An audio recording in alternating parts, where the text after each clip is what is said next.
This is me, anonymously.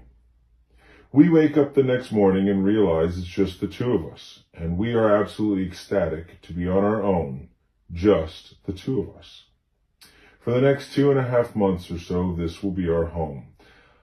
I think the craziest part about this whole story is that this is the beginning of our marriage, and at the exact same time, this is where it all starts to go bad. So in those first 2 weeks of us living together in what is a brand new city for me, in a city that she is quite used to, all we really did was meet and visit some of her friends, spend every waking moment together, and every chance we got, we were bumping and grinding. At this point, I had never met a woman that had a sex drive like she did. Sometimes it was even hard for me to keep up. It's been about 2 weeks after we made this move, and we're honestly just living the happiest life together. She now explains to me that she's going to have to go home soon. She's from another country, and her 3-month visa is about to end. Now, this is the phase where maturity and lack of patience and a general lack of understanding of how things work starts to go wrong. Please do not get me wrong. I'm very much in love with Marla, but my lack of experience with life is about to bite me in the ass. I was so infatuated with her and in love with her that the idea of her leaving to go away again for 3 to 6 months just did not fly with me. When you're 25, you think you know everything. And when you're 25 and you're in love with someone, you truly believe that this is the forever one. So one night, while we're laying in bed, and we had just got done doing the deed again, we got to talking about the inevitable her going home. There was only one way I was going to keep her here and continue to be with this woman I absolutely adored. And that was, obviously, to marry her. Of course, at 25, I did not understand what marriage meant, what marriage was, and what the consequences of marrying the wrong person would have been.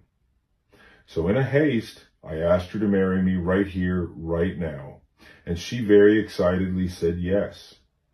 It was my bright idea to go get married in Vegas, and when we told our parents and our friends, they all said the same thing, that it was a terrible idea and we should just wait. But of course, being in our 20s, we were too high on love and lust to listen to anyone else. So, only after being exclusively together for a few short months and living with one another for only 2 weeks, we hop in my truck and we drive to Vegas and we get married. We tried desperately to get married that night, but were unsuccessful, and we had to wait until the next morning, where we walked in young, absolutely head over heels in love, and completely naive. We said our I do's, and now she and I are Mr. and Mrs. And I couldn't have been happier because she was the woman I had wanted for so long. After a breakfast and a little bit of gambling, we head back home, and now it's time to try and become the adults that we think we are. At that moment, neither one of us is working, and the money we had saved, we are blowing through pretty quickly, of course. The job we went out there for ended up falling through, and she had found a couple side jobs that made her enough money to contribute and got us by. I got hired on at a place, but that was very short-lived. Around this time, we go to visit one of her friends, and it turned out to be the woman that helped her bandage her up at the hotel the first night she and I ever spoke on the phone. This woman was a work friend and a personal family friend, and she actually took me aside that night, looked me dead square in the eyes, and told me, "You need to leave her, and you need to leave her now. She's going to ruin your life. She's absolutely crazy." I will never forget that, even though I already forgot it back then. But we were already married, and we were already getting along so well that I couldn't see that happening.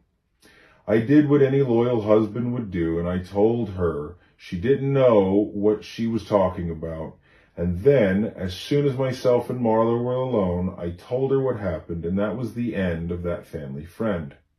Now that I look back, there's a part of me that wishes I had listened to her and forgotten and had gotten an annulment right then and there. But again, I was 25 or so, and I knew more than everybody else, and I was so in love with Marla.